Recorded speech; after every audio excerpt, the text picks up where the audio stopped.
Olá, muito bom dia, seja bem-vindo ao Poder e Negócios de hoje. Nosso convidado, Paulo Tadeu, CEO da D2In, uma empresa, uma startup pernambucana ancorada lá no Porto Digital. Nessa conversa de hoje, muita coisa de tecnologia, inteligência artificial e muita coisa que está envolvendo o nosso dia e o mundo corporativo, lógico. Paulo, muito obrigado por aceitar esse convite, muito bom dia. Bom dia. Me explica um pouquinho essa história aí da D2In, né? Esse nome aí, mais de 15 anos, ancorada no Porto Digital, né? Como startup pernambucana. Conta um pouquinho da história aí de vocês. Nós somos um grupo que trabalha juntos há 20 anos. A gente costuma dizer que a gente mexe com IA desde a época que era uma curiosidade, né? Quase feira de ciência. Ia nos clientes, todo mundo achava lindo e ninguém comprava porque não acreditava que funcionava. Hoje virou a bolacha premiada do pacote, né? Então a D2In é o terceiro empreendimento desse grupo. E o D2In é um acrônimo, uma abreviatura de Digital Twin, gêmeo digital, que é um dos segmentos que a inteligência artificial tem. Hoje vocês estão nessa área de hiperautomação, né, inteligência de dados. Vocês trabalham com a questão corporativa, já são mais de 20 produtos desenvolvidos pelo D2In, né? Isso já registrado. Isso. Que tipo de soluções vocês encontram para essas empresas? Tá. A gente, como eu falei, sempre trabalhou com inteligência artificial e processo. Então a gente trabalha em duas vertentes. Gêmeo digital de processo de negócio, gêmeo digital de processos industriais. Em gêmeo digital de processo de negócio, que nós temos a maioria das patentes, são todos registros, e a gente trabalha eliminando literalmente headcount, que seria a utilização de mão de obra humana, em várias etapas do processo, seja na parte de cadastro, análise contratual, análise de lastro, na área financeira. Em processos industriais, a gente trabalha com gêmeo digital em cima de utilidades, né? Gás, energia. E o que é que o gêmeo digital faz nesse caso? Entende os dados históricos. A partir dos dados históricos, ele entende as possibilidades de alguma anomalia e se antecipa em tempo real a isso, ajustando os vários equipamentos da fábrica para trabalhar num ponto ótimo de operação. Você falou aí que inteligência artificial é um dos nomes aí do momento. Isso. Lá atrás era uma coisa meio que ficção científica, né? A gente via muito em filme. Hoje, Paulo, é uma realidade nas empresas, nos negócios, no mundo corporativo? Há muito tempo. Na verdade, a inteligência artificial começa lá na época de 1950, quando começa o primeiro conceito, né, de inteligência artificial, o professor John McCarthy, que criou o conceito. E na época se criou duas vertentes. Ele entendia que existia a inteligência artificial fraca e a forte. A fraca seria a inteligência artificial que trabalhava segmentos específicos do processo como um todo. E a forte seria uma simulação da inteligência humana, onde não somente aprendizado, interpretação, atuação e também uma consciência do processo como um todo. A inteligência ela teve várias ondas ao longo desse período. Então, no início teve uma aceleração muito grande, quando chegou nos anos 70, por conta de equipamento e de algoritmos que não estavam ainda sofisticados o suficiente, ela teve uma baixa, mas nos anos 80, com a criação do microcomputador e implementação e a democratização disso como um todo, cresceu de novo e com o cloud aí explodiu o uso. Então, ela está, na verdade, na vida de todo mundo. O celular que você segura aí, por exemplo, tem um assistente que você fala e ela leva você na ferramenta de busca. Ali tem inteligência artificial embarcada. E essa inteligência artificial vai começar a ancorar os nossos carros eletrodomésticos, vai começar a entrar realmente no nosso cotidiano, vamos dizer assim? Já está, né? Em carro já tem. Você tem computador de bordo fazendo muita coisa. Né? Se a gente pensar em carro autônomo, aí é completamente... Se a gente for para o Tesla, por exemplo, ali... Nem precisa Tesla, mas, por exemplo, o carro do Google, os carros autônomos já tem rodando nos Estados Unidos, ele é completamente controlado por inteligência artificial, porque precisa, pelo volume de dados e tempo de tomada de decisão. Entendeu?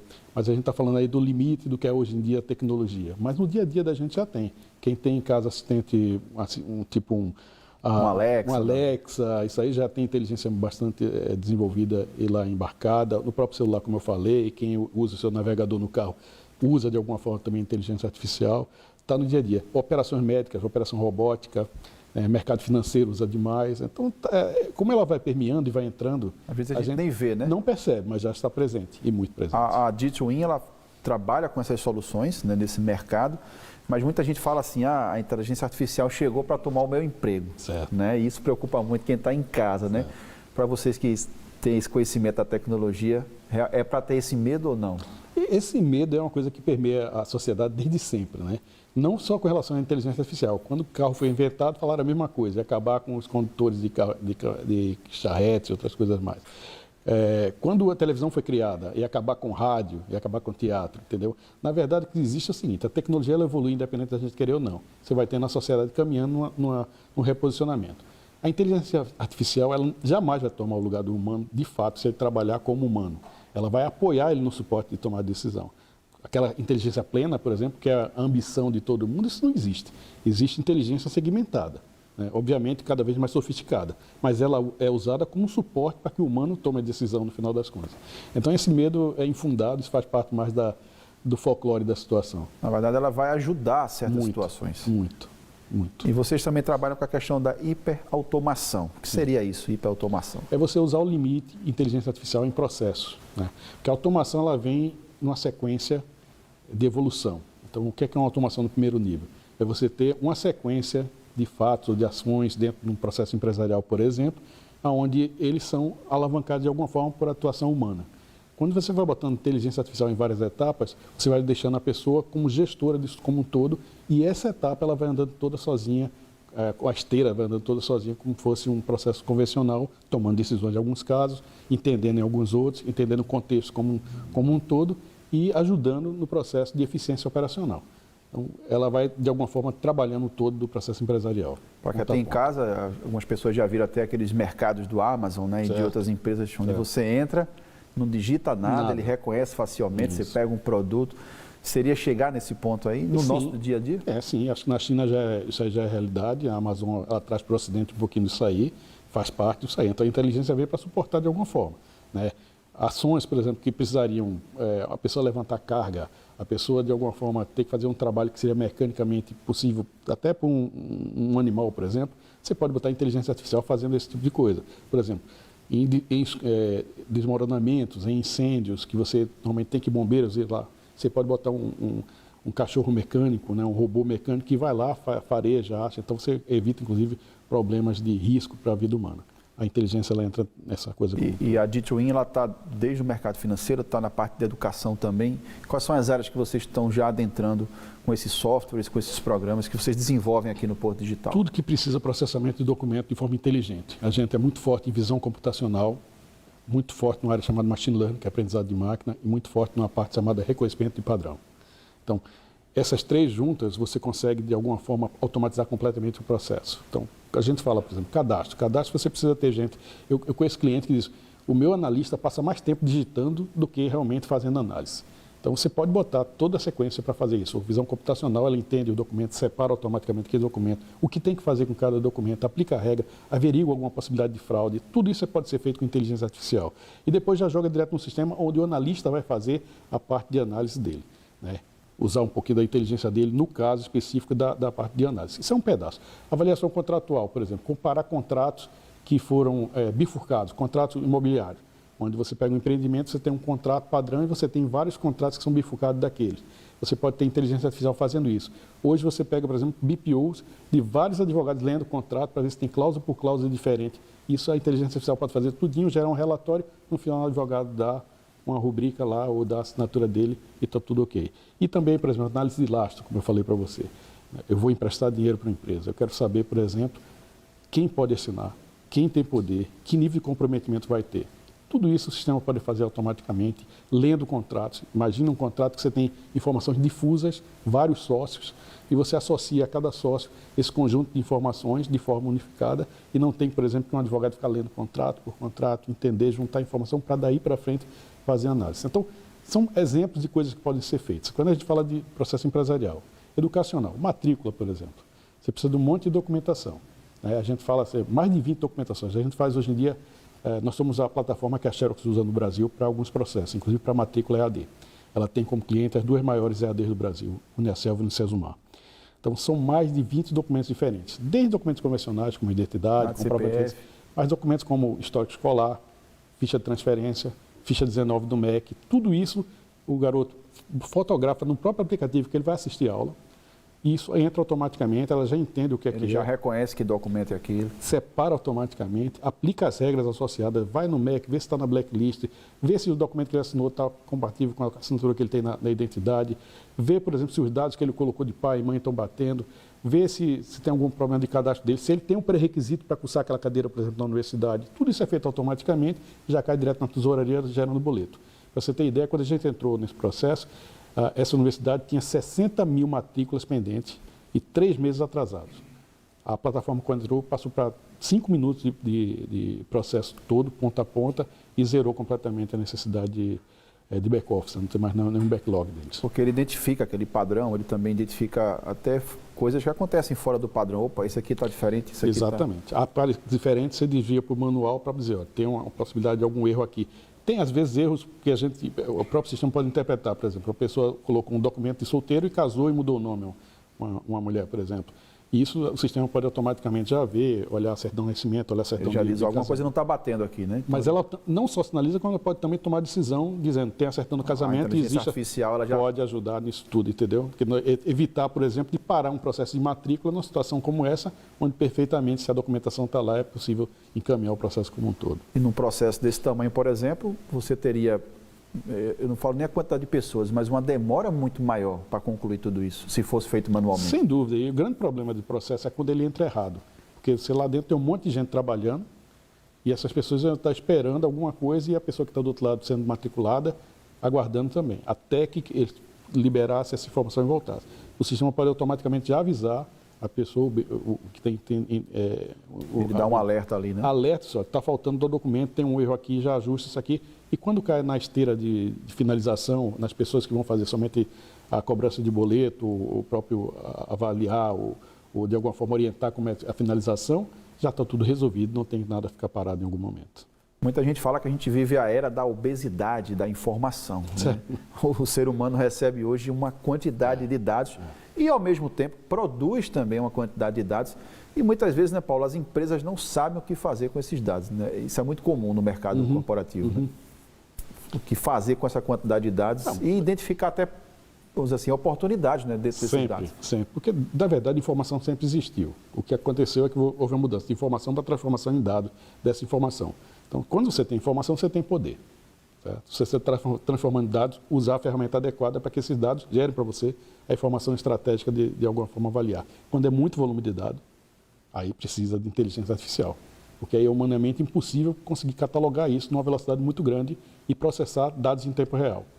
A inteligência te ajuda em, de alguma forma, segmentar, concluir, né, consolidar aqueles dados e já passar para você o resuminho. Se é isso aqui, dá uma olhada e toma a decisão. Você está encurtando ali o processo, tornando mais rápido, né? Além de consolidar, que é muito importante, porque o humano, a gente fez muita tecnologia de back-office bancário, na época que existia cheque, que migrou para a imagem. Trabalhamos todos eles, praticamente. E uma das coisas que chamava a atenção, a gente entrava, tinha aqueles BPOs, 2.000 pessoas só olhando o cheque, os campos, se estava tudo ok e tal, passa, para poder fazer compensação naquela janela que precisa fazer compensação. Naquele tempo que o cheque precisava ser compensado. Que era de 4 horas até meia-noite, né? Porque no outro dia zerava, já era outro dia e não podia fazer compensação fora daquele tempo. E quando você bota tecnologia, você consegue avaliar, por exemplo, um cheque, 90 características diferentes. O humano olha 5 no máximo, porque não tem tempo de olhar, entendeu? Então, quando você tem volume de dados de verdade, é humanamente impossível tomar decisão no tempo, porque ele vai chegando mais dados e aí você vai só aumentando o problema. Termina você tomando estatisticamente baseado em algumas coisas. E eu vi que lá na D2In você também fala muito da credibilidade, né? E a gente já fala muito dessa questão da LGPD, da Lei Geral de Proteção de Dados. É muito importante também atuar nessa forma mais vinculado com essa questão da credibilidade? Sempre. A gente mexe com dados, né? Então, nós nunca ficamos, por exemplo, com nada armazenado, né? E nossos clientes que armazenam, de alguma forma, sempre têm autorização do cliente final dele, e o cliente final dele tem também a possibilidade de mudar o dado, ou alterar o dado, ou tirar o dado a qualquer momento. Então, esse alinhamento que é legal, isso existe o tempo todo. E é importante as empresas seguirem isso hoje em dia. Tem que seguir. Já tem gente sendo processada aí, pagando caro, né? Porque o dado Porque a LGPD já vem desde 2018, mas muitas empresas não se adequaram, né? Vamos dizer assim. Se a gente olhar para fora do país, já tinha lei europeia, já tinha lei norte-americana, na verdade aqui é um reflexo, né? Como a gente está todo mundo hoje em dia conectado globalmente, termina sendo um reflexo do todo e respeitar o indivíduo no todo, né? No que ele é, nos dados que ele tem, é dele, propriedade dele. Se ele liberar, ele está liberando, autorizando. Se não... E para quem está em casa, é importante tomar conta dos seus próprios dados? Ah, sim. Sim. Eu fico muito preocupado muitas vezes que eu vejo esse grau de exposição em mídias sociais, né? Eu já venho analisando muita coisa ao longo dos tempos e as pessoas às vezes colocam todas as suas rotinas, tudo que faz no dia a dia. Ok, faz parte do momento que a gente está vivendo, mas você está se expondo de alguma forma, né? Como um todo. Então tem que tomar cuidado sim, sempre. Porque às vezes tem muitos aplicativos, né? Isso para quem está em casa até ser mais um pouco didático.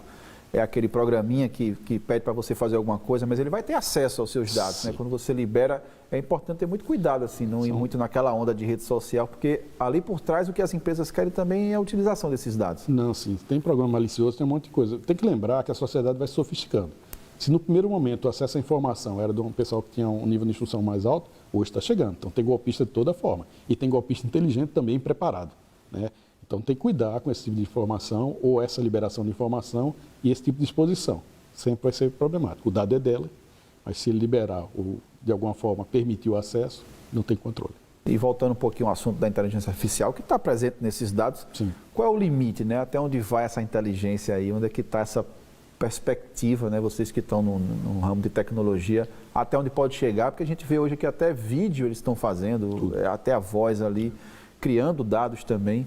Tem um limite ou não dessa inteligência artificial? Então, eu acho que assim, tem ondas, né? Você tem ondas de processo nisso como um todo. A inteligência, ela se volta na direção de ajudar o homem da melhor forma, né? Vídeo ou texto ou alguma forma baseada em geração, onde você fala um processo conclusivo associado à informação e gera um texto, um extrato daquele texto, isso tudo está acontecendo nesse momento. Mas o problema é o seguinte, a partir disso aqui, o que é que a gente faz como útil para a sociedade, o que é que isso pode bifurcar?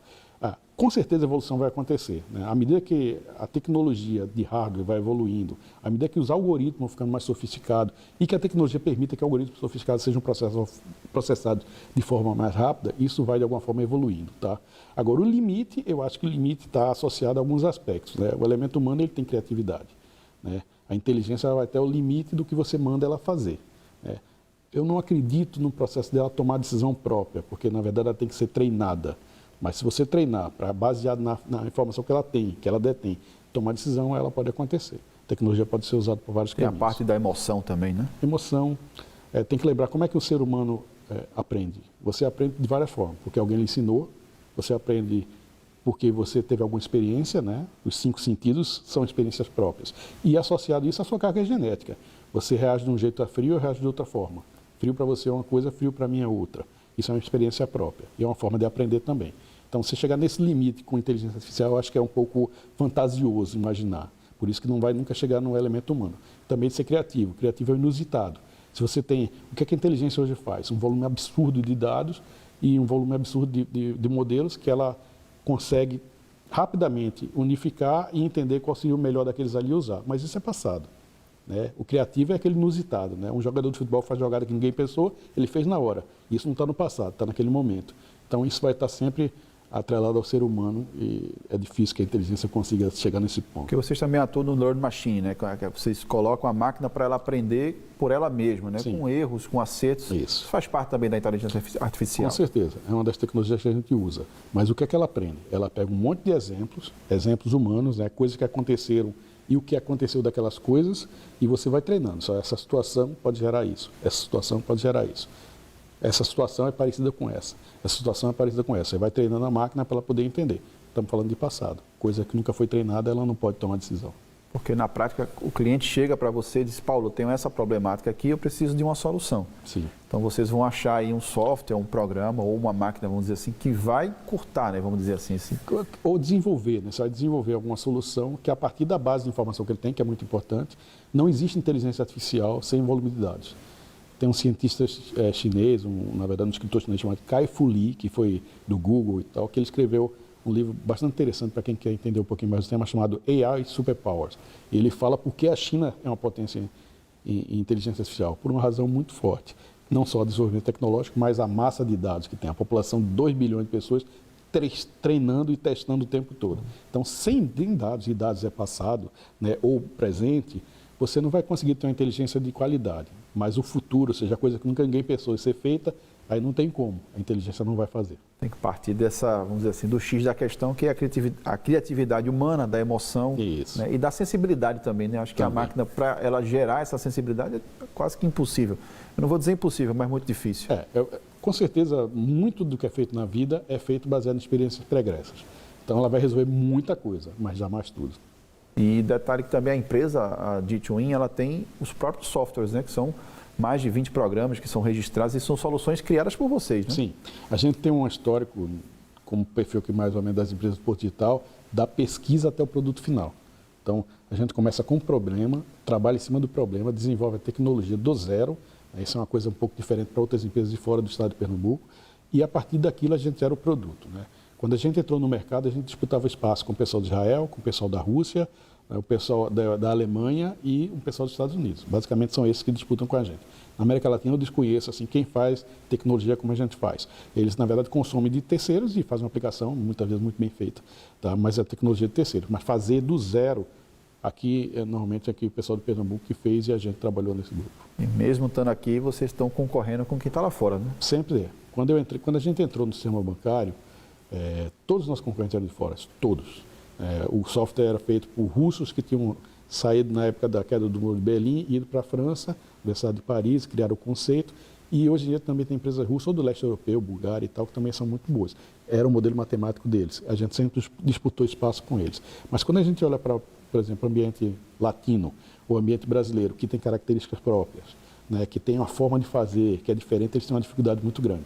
A gente chegou a ganhar, por exemplo, da Febraban, uma licitação internacional, porque para os gringos, né, era impossível processar cheque, no caso, com papel reciclado.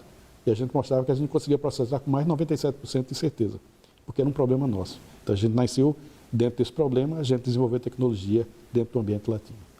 Paulo, vamos para um breve intervalo e você que está em casa, fica aí, porque tem muito mais conversas sobre tecnologia, inteligência artificial e no próximo bloco, mercado de trabalho. A gente volta em instantes. Até já!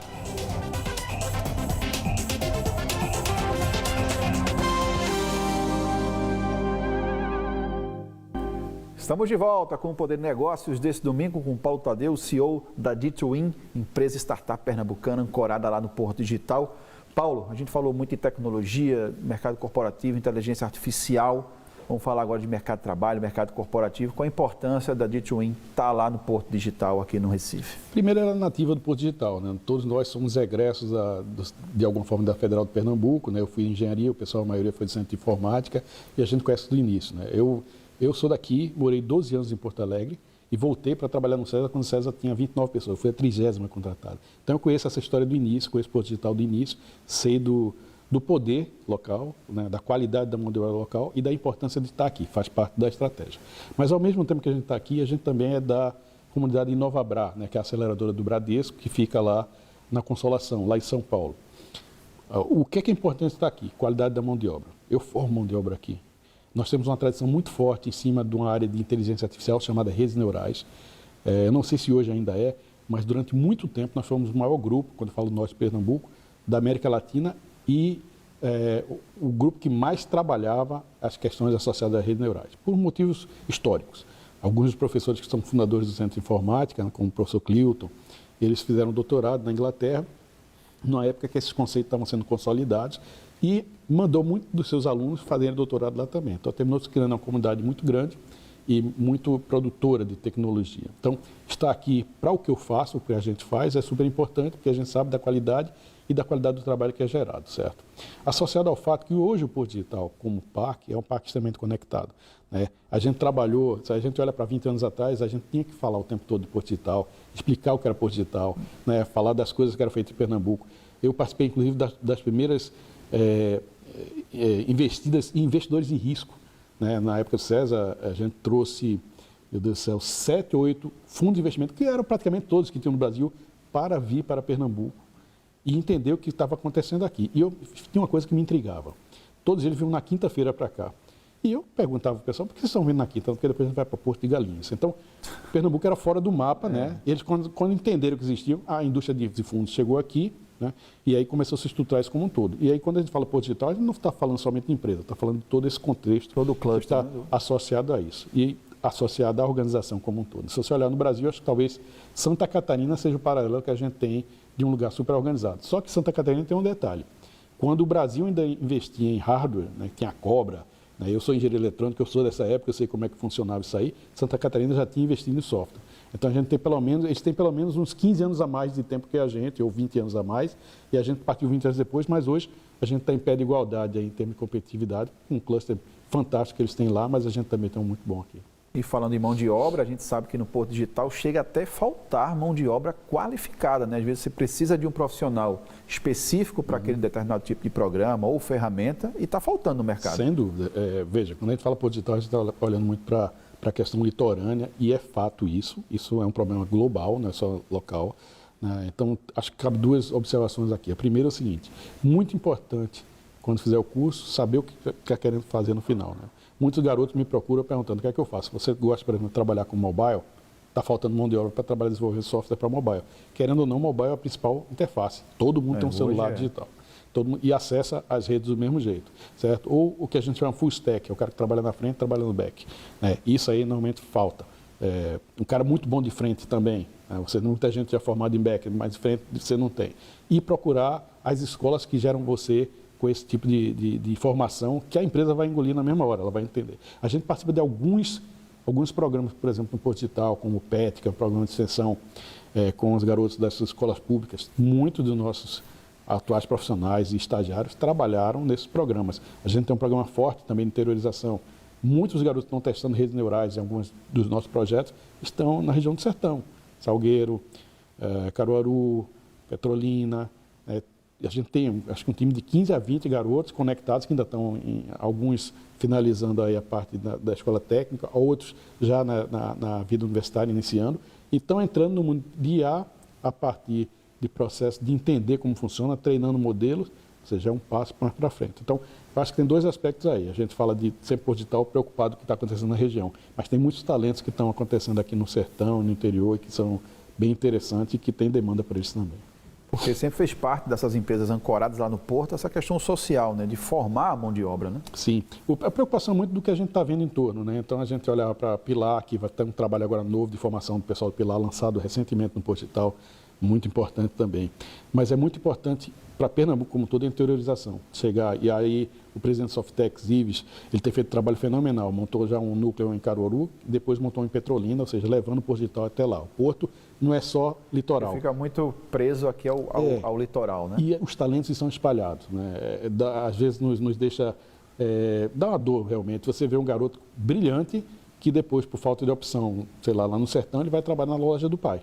Mas o menino de uma competência absoluta. Pra você ter ideia, acho que aqui na Estadual de Pernambuco, a maioria dos alunos de mestrado foram formados em Caruaru ou na região, porque Caruaru é um polo ali da região, né? Então, o garoto de Gravatá, às vezes os que vão de Salgueiro, então, eles vão estudar lá na UPL e terminam depois fazendo seu mestrado aqui. Então, tem muito talento aqui para o lado do interior e que às vezes a gente não enxerga, né? Que a gente fica tão preocupado aqui com o problema da capital, mas existem lá e tem que ser descobertos. É porque tem soluções de tecnologia que você tem que buscar para a região. Então, você tem um polo de confecções, tem um polo do Araripe, tem o polo da fruticultura em Petrolina.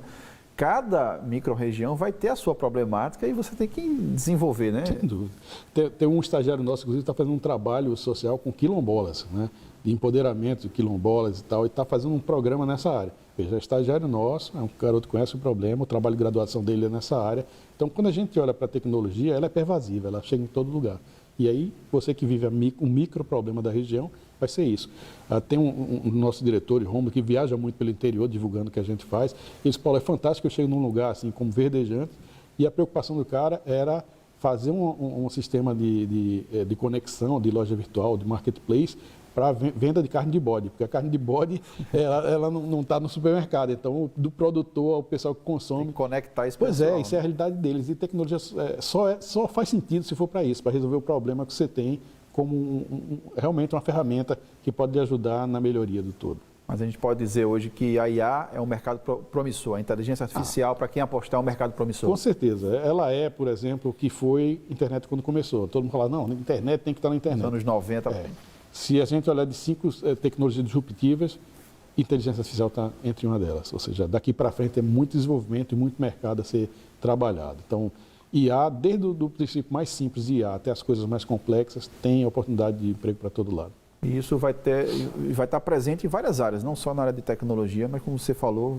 já está presente, a gente não percebe muito, mas vai estar muito no nosso dia a dia. Sim, o Gêmeo Digital é um caso típico, o Gêmeo Digital já está presente no dia a dia da gente, com o Indústria 4.0 ela vem alavancando muito, a gente quando pensa em Gêmeo Digital pensa muito num clone de equipamento, mas o Gêmeo ele pode ser mais do que isso, ele pode ser uma cópia de um processo, ele pode ser a cópia do funcionamento de um funcionário naquele aspecto. Então, como você digitaliza o todo e faz camadas. Se a gente pensar gêmeo digital como um ponto máximo, a cidade pode ser um gêmeo digital, onde o prefeito seria esse gêmeo digital, um grande síndico de vários subsistemas e que chega até... Ele vai replicando aquilo ali. Exato, você vai construindo camadas. Então, você está construindo um mundo inteirinho em cima de processos de IA e tecnologia. Você pode fazer isso tranquilamente. E as cidades também vão ter que se inserir aí, né? Então, faz parte. Quando a gente fala, por exemplo, de carro autônomo, é um pedaço dessa história. Você está entendendo? Carro autônomo é um pedaço. Então, imagina que eu posso ter uma solução do tipo que eu chego no aeroporto, o meu aplicativo eu já pedi, chegou o carro é autônomo, vai me levar para um prédio, a reserva já foi feita automaticamente, eu tenho um check-in com o QR Code, entro lá, né? Vou direto para o meu apartamento, onde eu consigo configurar tudo, de ar-condicionado até o pedido de comida que eu quero, tudo por aplicativo.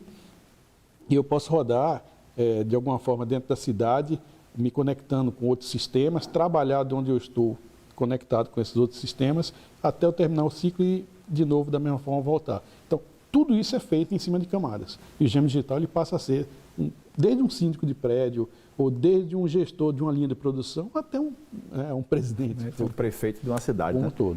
Paulo, muito obrigado. Paulo é CEO da D2In, empresa de tecnologia, startup pernambucana, ancorada lá no Porto Digital. Paulo, muito obrigado pela conversa de hoje. Muito obrigado. E você que está em casa, muito obrigado pela sua presença aqui no Poder e Negócios de hoje. Um forte abraço, um ótimo final de semana e até o próximo programa.